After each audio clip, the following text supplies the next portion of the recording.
제가 여러분들께서 지켜야 될 법칙들을 조금 오늘 소개를 해드리겠습니다. 네, 안녕하십니까. 짐 맥클린 골프스쿨 김조셉입니다. 제가 뭐 다른 매체에서만 이런 영상을 찍다가 오늘 저희가 이제 연습장 정기 휴문 날 저희 선수들과 함께 지금 여기 청담에 있는 쿨클럽스 피팅 샵에 와서 지금 선수들은 피팅을 받고 있고 저는 웨지 영상을 하나 찍으려고 하는데요.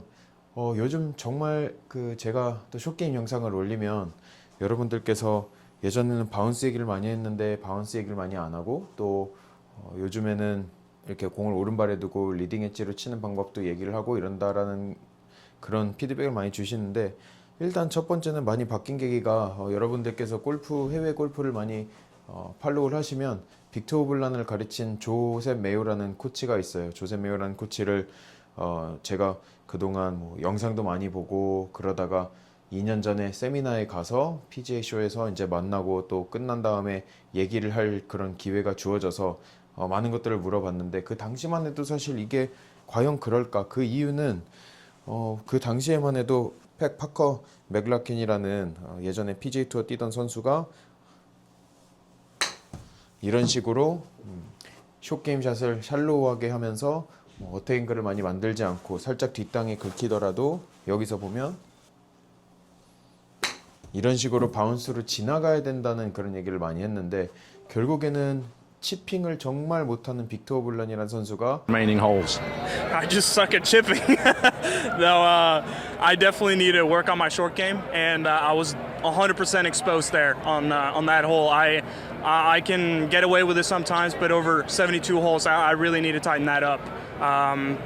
치핑을 가르칠 선생님을 찾다가 조셉 메요라는 코치를 찾았습니다. 그런데 이제 조셉 메요는 아예 반대 이야기를 했어요. 그러니까 뭔가 어택 앵글이 가팔아야 되고 거기에서 다이나믹 로프트는 어느 정도를 유지를 해야 되고, 그래서 발생하는 게 결국에는 스핀 로프트고 그거에 의해서 컨택도 확보할 수 있고 탄도도 확보할 수 있고 거기에 스핀 양도 확보할 수 있다. 그리고 또 하나의 진실은 뭐냐면, 모든 치핑을 잘하는 선수들의 데이터를 봤을 때 스윙 플레인의 데이터가 결국에는 어느 정도 범위 안에 가 있다라는 얘기를 지속적으로 하면서, 요즘에는 PGA 투어의 트렌드가 많이 바뀌었다고 보셔야 되죠. 그래서 지금 제가 몇 가지를 보여드릴게요. 그래서 예전에 보면 여러분들께서 아시는지 모르겠지만 제가 입스 때문에 고생도 많이 했고 사실상 이제 선수 커리어를 입스 때문에 끝냈습니다. 제가 정확히 어딘지도 많은 방송에서 말씀을 드린 적이 있는데, 정확히 말씀드리면 후아인에 있는 레이크뷰 코스, B 코스, C 코스 2번 홀 파5에서 제가 그린 주변에 2번에 갖다 놓고 드라이버 치고 우드 치고 그린 옆에 갖다 놓고 거기서 어프로치를 4번을 한 적이 있어요. 한 15m 거리에서. 그 이후로 저는 컨택을 어떻게 만들어낼지도 몰랐고, 그 이후로 정말 입스 탈출을 위한 여정이 시작됐다고 보셔도 과언이 아닙니다. 그런데 제가 이 바운스 사용을 그때도 태국을 가니까 버뮤다 잔디여서 제가 그때 당시 이렇게 배웠어요. 배꼽 가운데 놓고 둥그렇게 해서 이렇게 긁어내면 된다라는 그런 레슨을 받고 했는데, 결론적으로는 그게 이제 지금 생각해보면 독이 됐던 것 같아요. 그리고 나서 제가 이런 바운스 사용에 대해서 많이 레슨도 받아보고 교육도 받아보고 하다 보니까 저도 실제적으로 이렇게 가르쳤는데, 그 JTBC 라이브 레슨이라는 방송에 나가서 연말 특집으로 생방송을 하는데, 팀을 먹고 한 분은 드라이버 치고 한 분은 세컨 치고 한 분은 웨지를 쳐야 되는데, 제가 그 당시에는 제 입스가 다 치료가 된 줄 알았어요. 그런데 방송을 나가니까 어떤 상황이 생기냐면, 결국에는 이렇게 갔다가 임팩트에 이렇게 힘이 들어가 버리더라고요. 저는 이제 시합을 안 뛰니까 그 방송이 저에게는 최근 들어 가장 긴장되었을 때인데, 결국에는 안 고쳐졌구나를 다시 확인받고 조금 허탈해하는 기분이었어요. 근데 최근에 이 풀이를 듣고 제가 연습을 많이 해보고, 최근에 이제 한국에서 있던 리브 투어 경기 때 프로암에 초청된 제 친구들이랑 같이 공을 치면서 조금은 긴장된 상황 속에서 공을 쳤는데 제가 2번을 쳤거든요. 그런데 거기에서 이제 제 어프로치가 떨리는 상황에서도 좀 완치가 됐구나, 좀 이런 것을 느꼈습니다. 어떻게 됐냐? 제가 여러분들께서 지켜야 될 법칙들을 조금 오늘 소개를 해드리겠습니다. 그래서 여러분께서 웨지샷을 칠 때 중요하게 여기셔야 되는 것 첫 번째는 오른쪽 무릎, 오른쪽 무릎이 튀어나오는 것을 굉장히 조심해야 됩니다. 그 이유는 우리가 채가 언제 뒷땅이 긁히고 언제 뒷땅을 맞고 탑볼이 날 수도 있고 언제 뒷땅을 맞고 공이 이렇게 앞에 떨어질 수 있냐면 결국에는 채가 이렇게 샬로잉해질 때, 샬로우가 될 때입니다. 그러면 채가 떨어지는 게 결국에는 샬로우함을 만들어내고 샬로우함이 그린 주변 웨지 샷에 안 좋다는 것은 저희가 데이터적으로 알고 있으면 그 샬로우함은 어디서 나오냐? 바로 무릎이 튀어나오고 머리가 이렇게 일어나는 동작에서 나오는 거죠. 그렇기 때문에 여러분들께서 조금은 웃겨 보일 수도 있지만 이런 연습으로 시작을 하는 것도 좋습니다. 무릎 펴놓고 여기에서 상체로 조금 피니쉬가 이렇게 뭐 어설퍼 보일지 모르지만 오히려 무릎 각도를 고정을 해놓고 상체를 로테이션 하는 것이 채가 훨씬 더 일정하게 떨어질 수 있다는 거죠. 그래서 다시 한번 보여드리면 이런 식으로 지나가면 채 스윙 플레인이 샬로함이 없어지면서 제가 손을 당기거나 손을 돌리거나 아니면 그대로 뒷땅에 맞거나 하는 요소들을 줄여줄 수 있기 때문에 일단은 무릎이 튀어나오는 것은 굉장히 조심해야 됩니다. 자, 그러면 여기에서 입스 탈출 아니면 컨택 미스가 있는 분들께 드리는 두 번째 조언은 바로 체중 분배와 어택 앵글입니다. 우리가 어택 앵글 하면 땅을 많이 파냐 안 파냐로만 여러분들이 알고 계세요. 그렇지만 여기에서 제가 보여드리고 싶은 거는 이 깊이라는 그런 단어가 굉장히 중요합니다. 무슨 얘기냐? 만약에 어택 앵글이 가파르다고 하면 이렇게 맞고 꼭 땅이 파여야 되냐? 아닙니다. 땅이 파일 수도 있는 겁니다. 그럼 어택 앵글이 가파른데 어떻게 디봇이 심하게 안 나고 공 뒤에 채가 안 박히냐? 라고 여쭤보시면 한번 비주얼을 보여드리면 여기에서 채가 이렇게 가파르게 들어오는데도 공 위에를 맞고 땅을 긁으면서 이렇게 탈출할 수가 있는 거죠. 그 말은 뭐냐? 가파르게 들어온다는 것은 가파르게 들어오는 것 뿐이고 결국에는 공 위를 맞추냐 중간을 맞추냐 밑에를 맞추냐 뒷땅을 맞추냐는 결국엔 그 깊이가 달라지는 거죠. 그렇기 때문에 여러분들께서 무엇을 추구하셔야 되냐? 마이너스 7에서 마이너스 9, 10이 나오는 어택 앵글을 만드실 수 있어야 됩니다. 그래야만 채가 직선으로 떨어지는 느낌을 받으면서 샬로우함이 없어지고 뒷땅을 긁을 수 있는 요소가 없어지는 거죠. 그러면 거기에서 그 마이너스 10 어택 앵글을 만들 수 있는 요소들을 정리를 해보면 두 가지가 있습니다. 첫 번째는 때 셋업 때 체중 분배 자체를 이렇게 왼쪽으로 해놓습니다. 그리고 기울기 자체도 왼쪽으로 해놓고 그 기울기를 처음부터 끝까지 유지를 하는 겁니다. 한번 보여드리겠습니다. 공을 7에서 8 정도 왼쪽에 놓고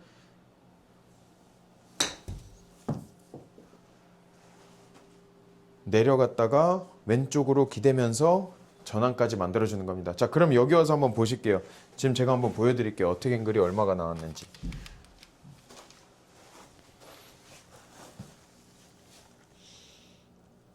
보세요. 마이너스 11이 나왔습니다. 11 다운이라고 나와 있죠. 그런데 지금 11이라고 나와 있으면 여러분께서 분명히 이런 생각을 하실 겁니다. 많이 파였다. 디봇이 많이 난다. 아니면 지금 매트 소리 한번 들려드릴게요. 이런 소리가 나야 사실 마이너스 11이 나오는 건데 마이너스 11이 나왔음에도 불구하고 공은 그렇게 심하게 내려가는 타격을 받지 않고 또 심하게 매트가 맞지도 않고 긁히면서 공이 지나갔죠. 자, 한 가지 예를 들어 보겠습니다.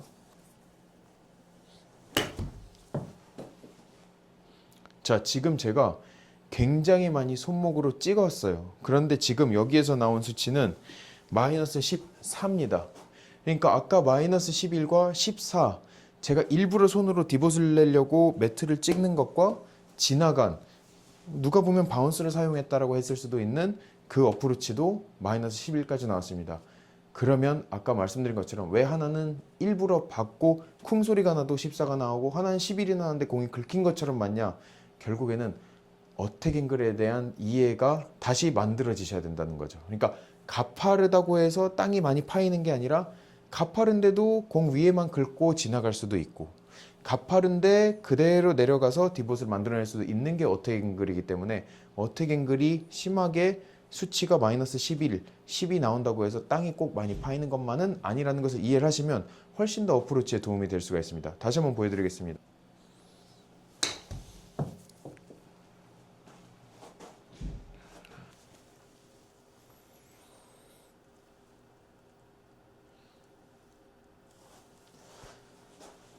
마이너스 9.1까지 나왔습니다.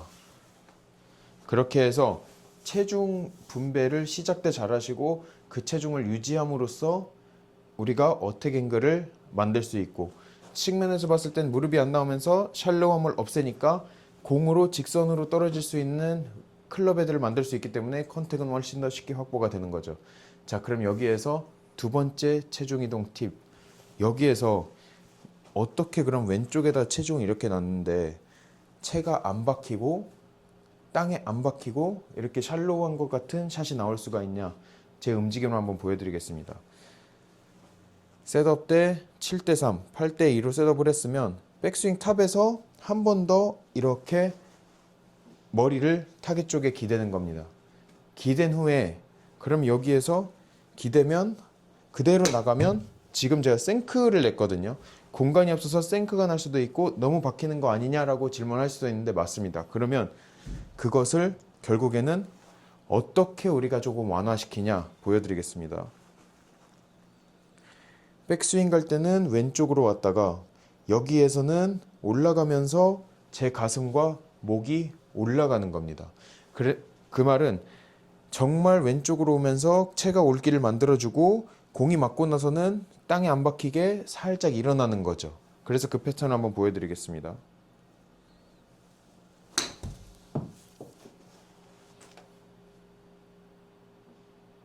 네, 이렇게 하면 지금도 정말 누가 보면 제가 바운서를 사용했다고 하겠지만 마이너스 12도가 나왔어요. 그러니까 지금처럼 내가 어택앵글도 가파르게 만들고, 그렇지만 박히지 않으려면 다시 한번 말씀드리면 체중 분배 8대2, 백스윙 갈 때 훨씬 더 타겟 쪽으로, 그런데 이게 박히지 않으려면 7구 임팩트 때 후에는 이렇게 올라와야 된다라고 생각을 하시면 됩니다. 다시 한번 보여드리면